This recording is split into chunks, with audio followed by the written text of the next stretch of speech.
since it's 5 after and it looks like this is all we've got today, thought we'd start off with this example problem. What we've got is Dude Buddy tossing a ball upward with an initial velocity of 64 feet per second.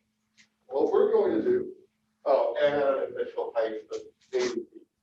What we're going to do is work backwards from this initial data to figure out what the function is that describes the height of the ball after it's been thrown.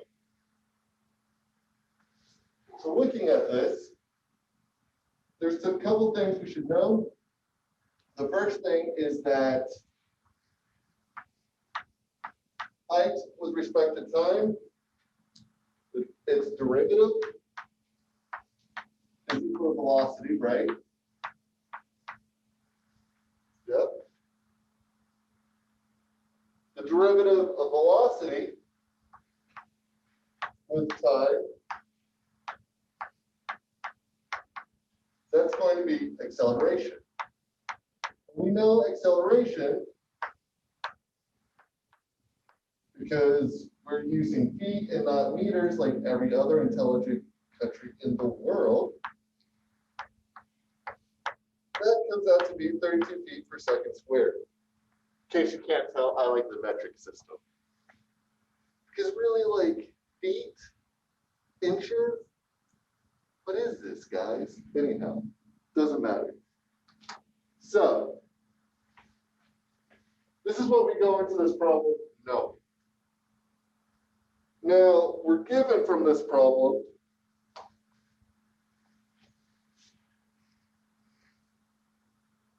that velocity at time 0 is going to be equal to 64 feet per second.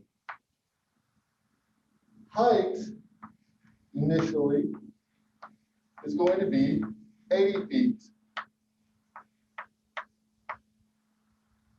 And of course, actually I should fix this.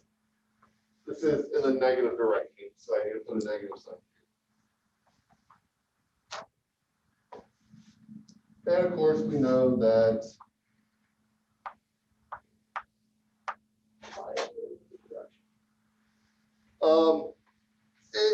it's a question about how we want to measure things, right? If we're throwing something up with an initial velocity, we're saying that initial velocity is positive, acceleration is downwards, so it's going to be against that. Does that make sense what I mean?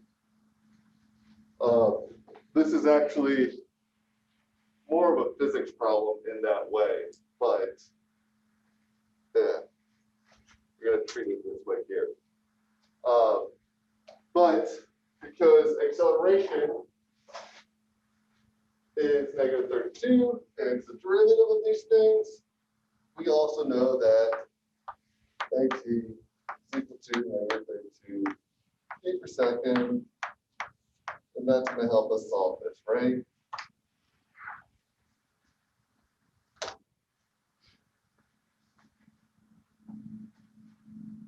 All right. Since acceleration is the first derivative with respect to time of velocity, we're going to integrate acceleration and then use that initial value to solve for our velocity function. But then we're going to integrate that and use the initial value of height to solve for the height function. So doing all of that, the integral of negative 32 with respect to time, this comes out to be negative 32 t plus some constant. That's going to be our velocity function, right? Well, at time equal to 0,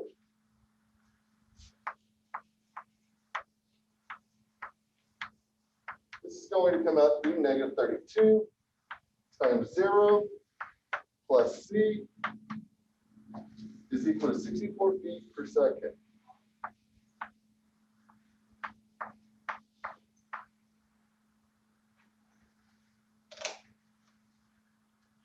Well, that means C is just going to be equal to 64.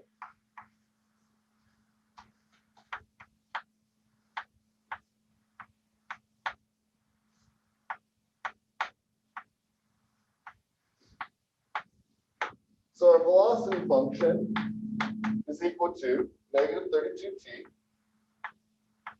plus 64.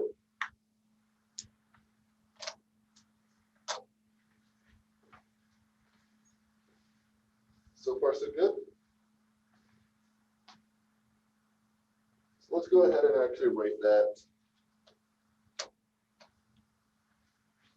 over here.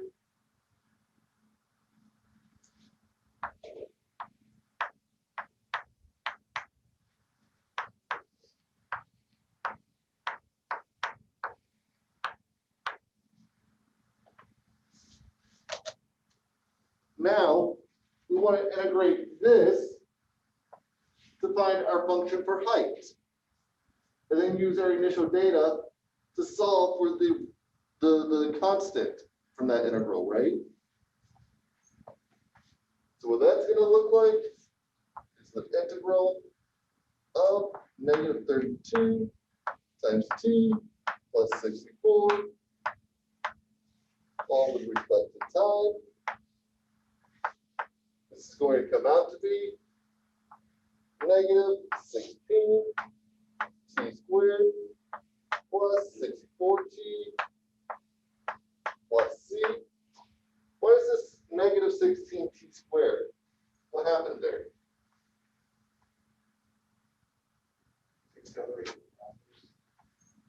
Well, why is this 16 is what I'm asking.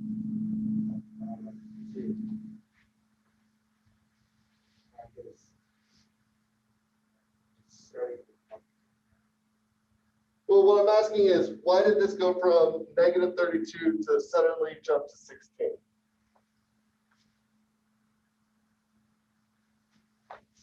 What's happening here is that if we look at just that term is equal to negative 16t squared plus a constant, right? But we can ignore that constant for right now and just worry about 32. I mean, worry about the 16t. So what happened here? Well, this is actually 1/2 negative 32 times t squared, isn't it? So all I've done here is applied the power rule. Make sense? So I said we pull out that 32.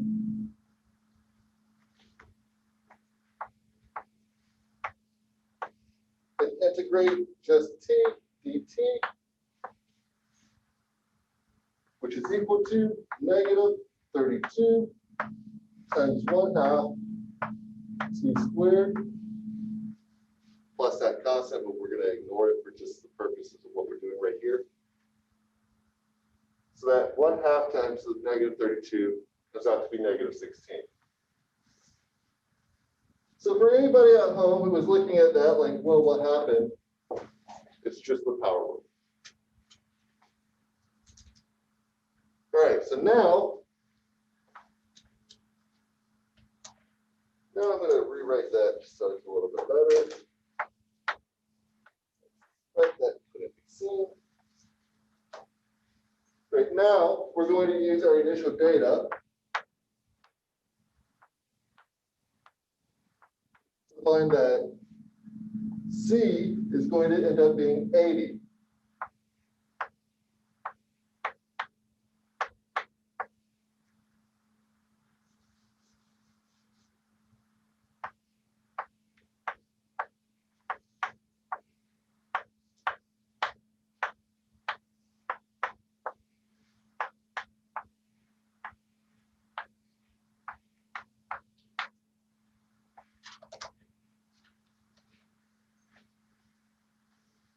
So using our initial data tells us that this whole thing has got to be equal to 80, right?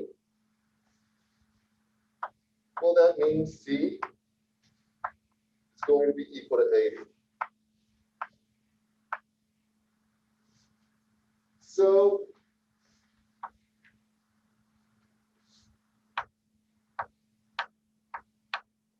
H of T is going to be negative 16 T squared plus 64T plus 80.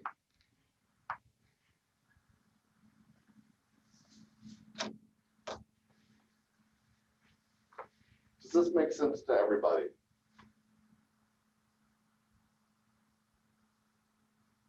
What have we done here? We started with what we know. Acceleration is equal to negative 32 feet per second squared. Acceleration is the derivative of velocity, and velocity is the derivative of height. Now, using that information and our initial value conditions, we integrated acceleration to solve for velocity, right? They gave us our velocity function. Then we use our initial value data to find out what the actual entire function looked like, right? Solve for that C. Then we did the same thing with height. And we solved our problem that way. Does this make sense? Yeah, cool. So just checking and comparing really quick. They went ahead and actually graphed out what the height function looks like.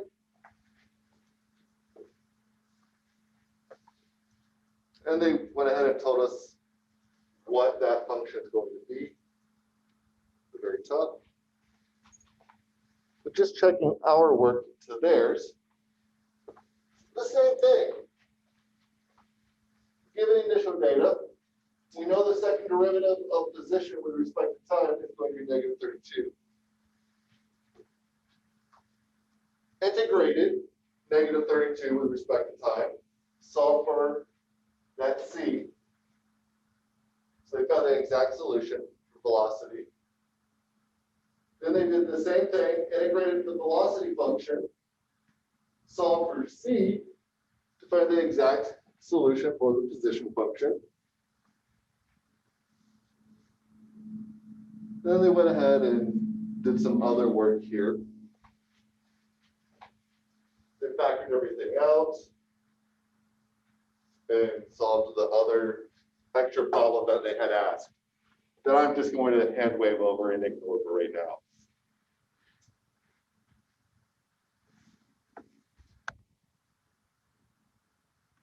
So what about this case? Let's say we're talking about marginal cost.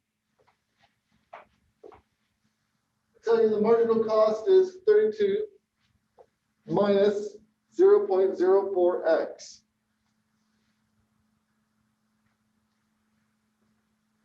And I want you to find the total cost for producing 200 units, based on the fact that it takes $50 to produce 1 unit. What are we going to do here? The same thing, right?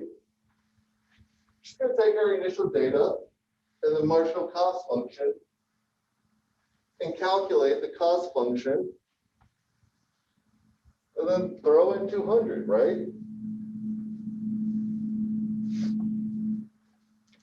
So what we're doing is we're saying, I know dC dt is equal to 32 minus 0.04.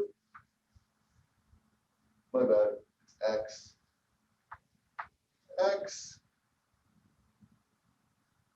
I know that the cost for 1 unit is equal to $50.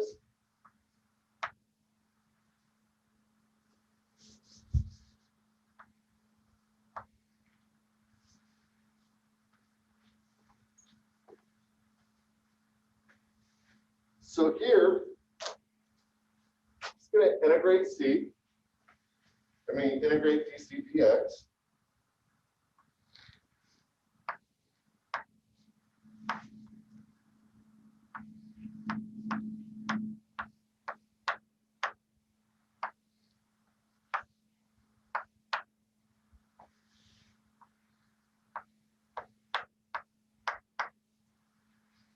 Right?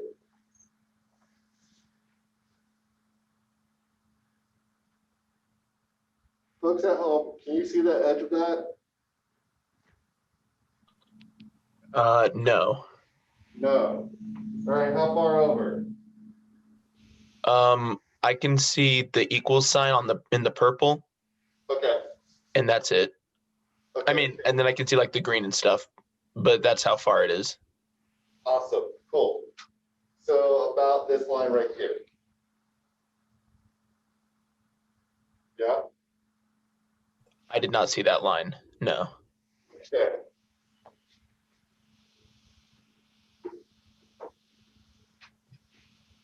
Okay. Good to know. I'm going to rewrite this then.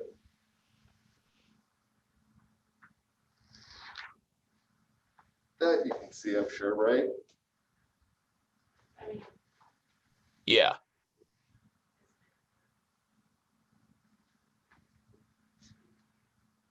Que pasa?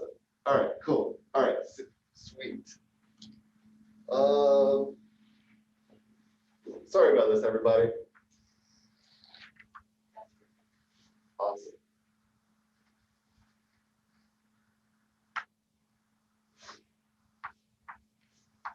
So in this problem, we're given dc dx is equal to 32 minus 0.04 x, and C1 is equal to 50.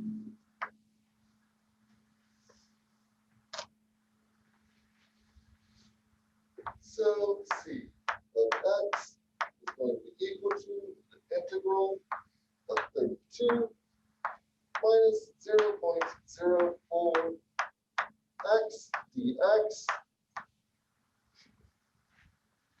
Yep.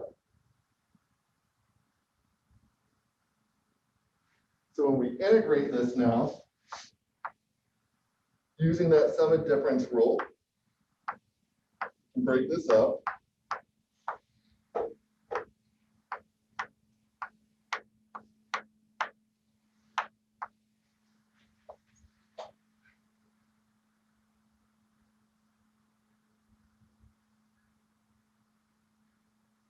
And then we can use our power rules here, right? So this is going to come out to be 32x minus 0.04 1/2 x squared plus a constant.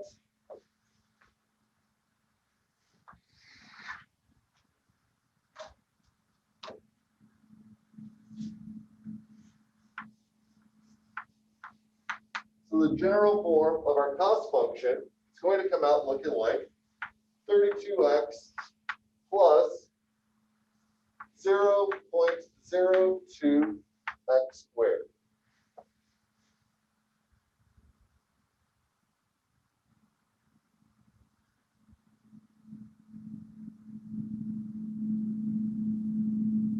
Now, when we put in 1, we know this thing's going to spit out 50. So C of 1 is going to be 32 times 1 plus 0.02 times 1 squared. This thing's going to come out to be 50. This is equal, my mistake, I meant to add the C in here, didn't I? Plus C, plus C. Again, do not forget to add your constant in. It is really easy to do that. It is really easy to forget. Everyone forgets them. I'm gonna harp on it because it's everybody forgets to do it. Like it's easy. But anyhow, so this thing's gonna evaluate out to be 32 plus 0.02 plus a constant is equal to 50. So this is going to be 32.02 plus a constant is equal to 50. Or C is going to be 50 minus 32.02. Or this is going to come out to be 17.8 or 17.08. 98 is what I'm trying to say. Right?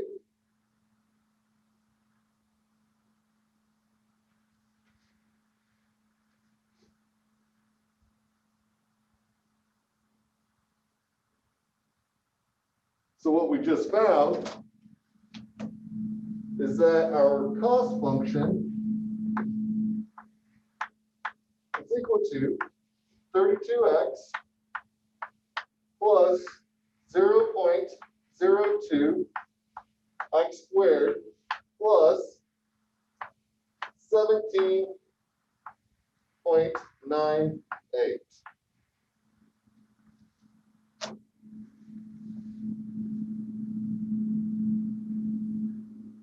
And now using this, we can plug in 200 to find out what the total cost is for producing 200 units.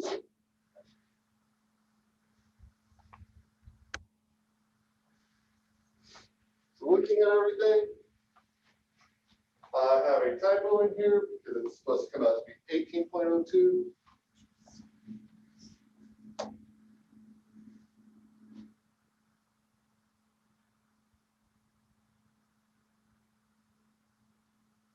Yeah, I have a typo. I forgot. I made a mistake way over here when I rewrote everything. It's supposed to be minus. So now minus is going to be 31.98. 31.98.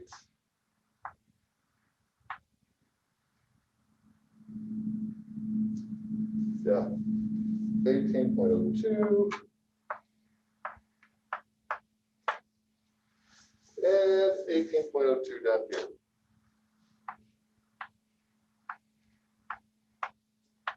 Moral of the story here. Arithmetic mistakes are easy to make.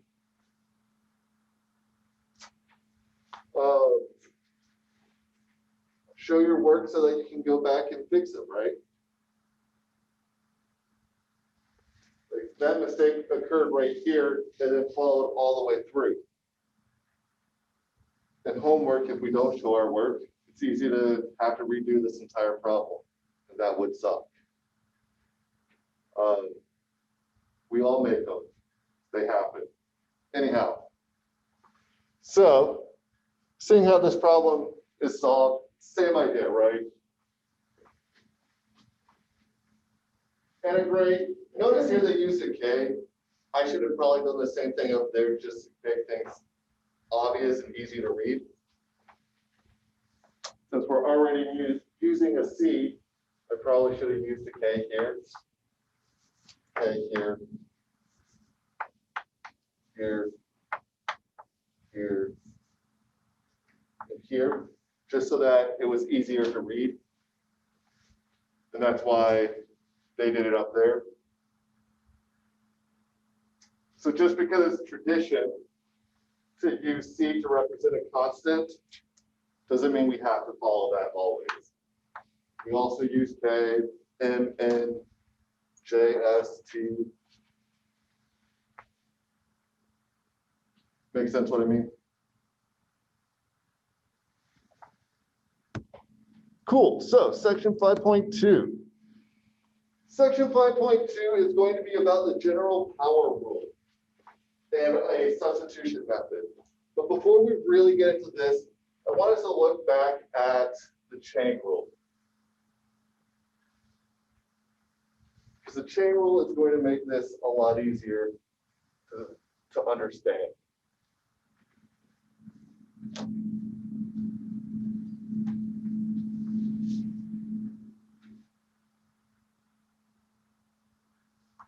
So we know that if we're given the composition of two functions, the derivative of that composition is going to come out to be the derivative of our function composite with that inner function, right? Times the derivative of that inner function.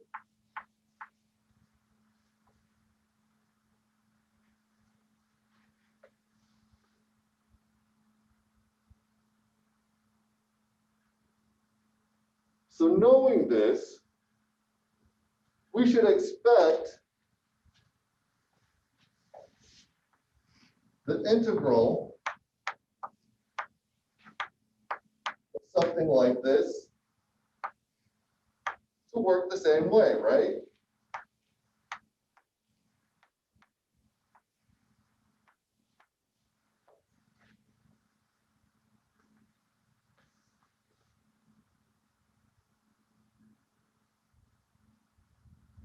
This should come out to be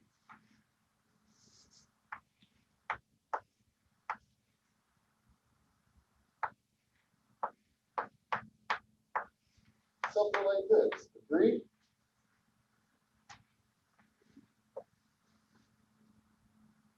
So I want us to think about this for just a second. If we were to replace our inner function, let me actually show an example of what this will look like. It'll be a lot more clear then.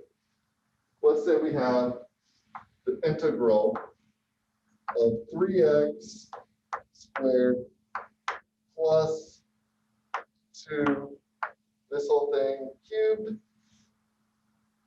times 6x dx.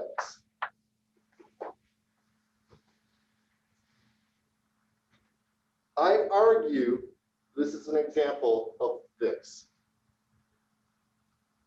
What we've got here is that our function is going to be x cubed, right? And that our u of x is going to be 3x squared plus 2, right?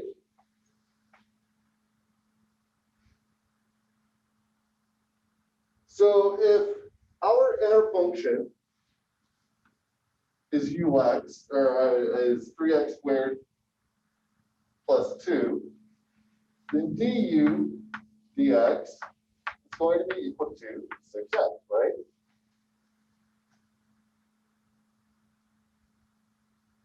So with this in mind, let's rewrite this. Rewrite this as u cubed times, well, what we got is u, the derivative of u, so we've got du dx times dx, right? Why don't we just write this as du? Make sense what I mean? Kind of like the idea of it being that, it's kind of the idea that this denominator has a differential, right? We'll cancel with this differential, leaving just du. That's the idea here. So if that's the case, then du would be equal to 6x dx. Okay? Does this make sense? Yeah. So given that, you can rewrite this integral as u cubed du. Now, solving this is going to come out to be 1 over 4 u to the 4th plus some constant, right? Well, we just said u is equal to 3x squared plus 2. So plugging in our u again, this is going to come out to be 3x squared plus 2 to the 4th plus c.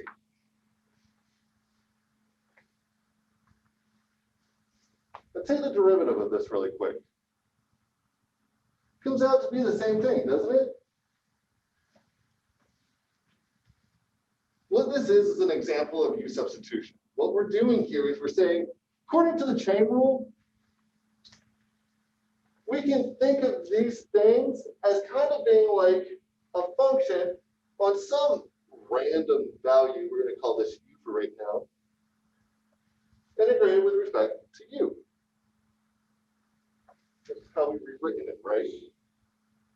And the reason why that works is because that's kind of what chain rule is telling us, right? Does this make sense to everybody? So in that way, u substitution is really just a way of undoing the chain rule. Whenever we see a case of us integrating something where the derivative of the inside shows up outside, we can apply chain rule. U substitution. Just like what we've got here. The derivative of the inside of this thing showed up outside, right? So we can think of the inside of this thing as u. This is du, and integrate that way. Everybody cool with this? So this is actually where the general rule or the power rule comes in. So if we consider what we're looking at here, it's the exact same idea. Everybody cool with this? We're just saying that for now, hold the interior to be some random variable.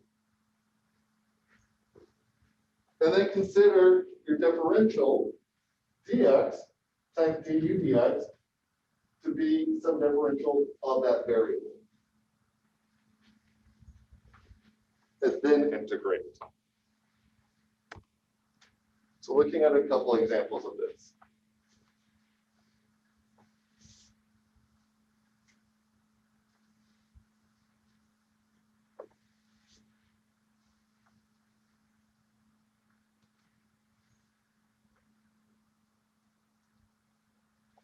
All right, let's look at this first one.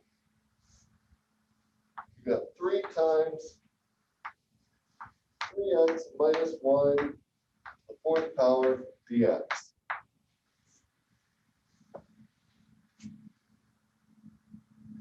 First thing to notice,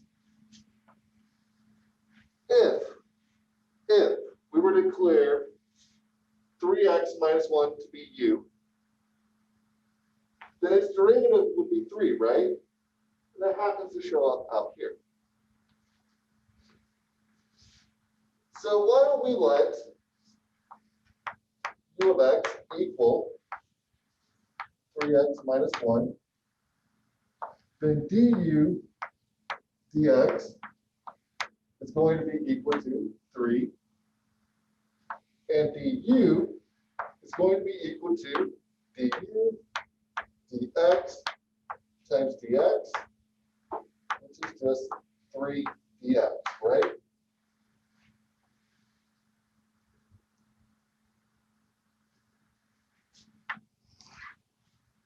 So now, I'm going to rewrite all of this. I'm going to start by grouping things accordingly.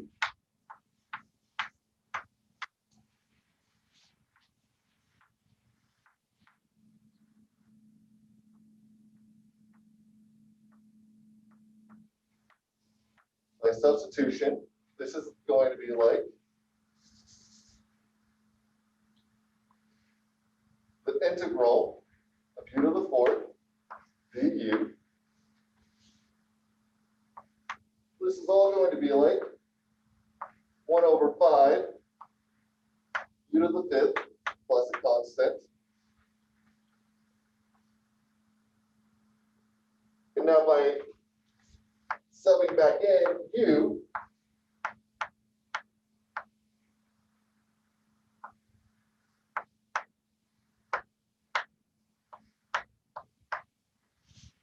minus 1, not plus 1.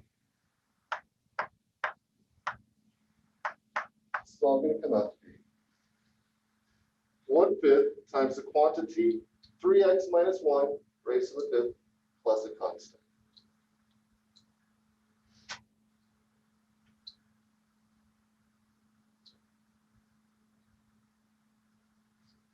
Now, why don't you all take a look at B here. I'm going to do C and D on the board really quick.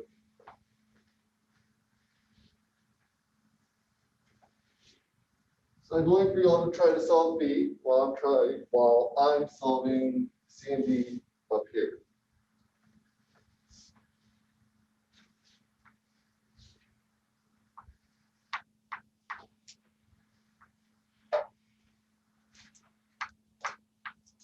And let's do X.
So we're all able to get through B. It's kind of take some playing with, don't they?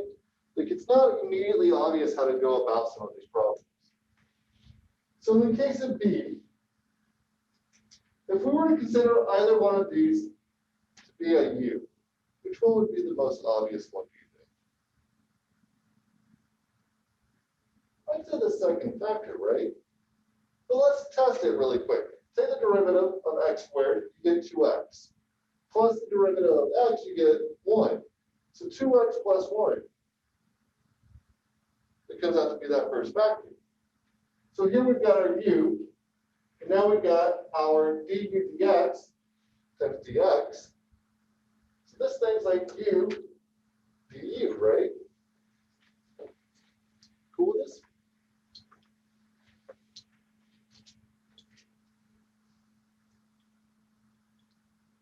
So in the case of B, we've got the integral using u substitution of u du. That should come out to be 1/2 u squared plus c, right? Then we just substitute in back what we said u was. So let's look at all of that.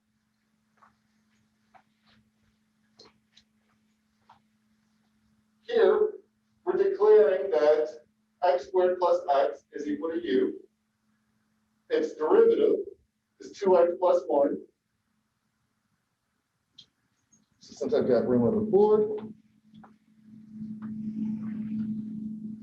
we'll do the rest of that.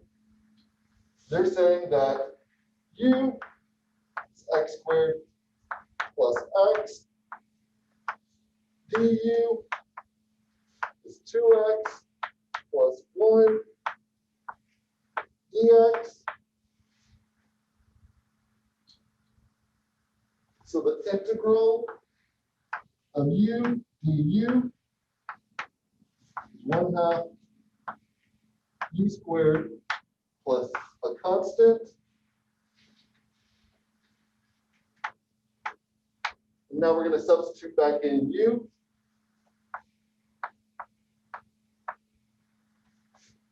We get 1/2 x squared plus x,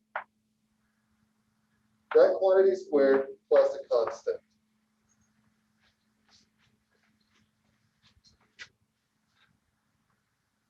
That's exactly what they've got here, isn't it? Now looking at C, C takes a little bit more work. We can go about this one of two different ways. We can either go ahead and rewrite this using strict powers, right? So this would come out to be x cubed minus 2, that quantity raised to the 1/2 power.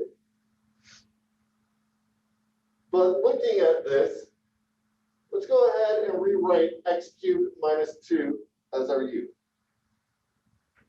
If that's the case, the derivative of this comes out to be 3x squared. Well, what do you know? We have a 3x squared up here, so this is looking good already. Du then comes out to be 3x squared dx. So we can rewrite all of this using u substitution as the integral of u to the 1/2 power du. Solving for it now, and apologizing for the kind of clustered up mess that this is. We've got 2/3u raised to the 3/2 power plus a constant. And then we just substitute back in u. Now, in the case of D, it's a lot more involved. It's a lot less obvious really quick. But if we rewrite this, it kind of clears itself up a little bit. Let's rewrite our fraction in terms of powers.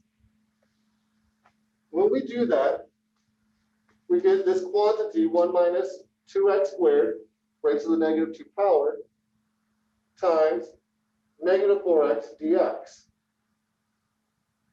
Well, let's say this is u for right now. If that's the case, then it's derivative would come out to be negative 4x. So far looking good. Du then would be negative 4x dx. All right, great. We're on a roll, right? So let's go ahead and plug everything back in. We've got u du now. We integrate. And then we substitute all of our u's back in. So the reason for u sub is it makes the work a lot easier to see. That's really all it's doing. It's making the work a hell of a lot easier to see. It helps us get through the weeds a little bit here. Like I said, what we're looking at in this section in particular is the general power rule. So in homework, a big tip-off is going to be anytime you see something raised to an nth power. In particular, whenever you see a cluster of things, right? Like a quantity like this, raised to a power.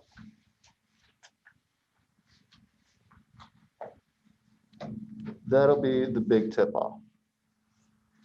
Since we don't have any more time, I will let y'all go. If y'all have any questions, I'll stick around for a couple more minutes. If you remember, the exam is Friday. It will cover up to 5.3.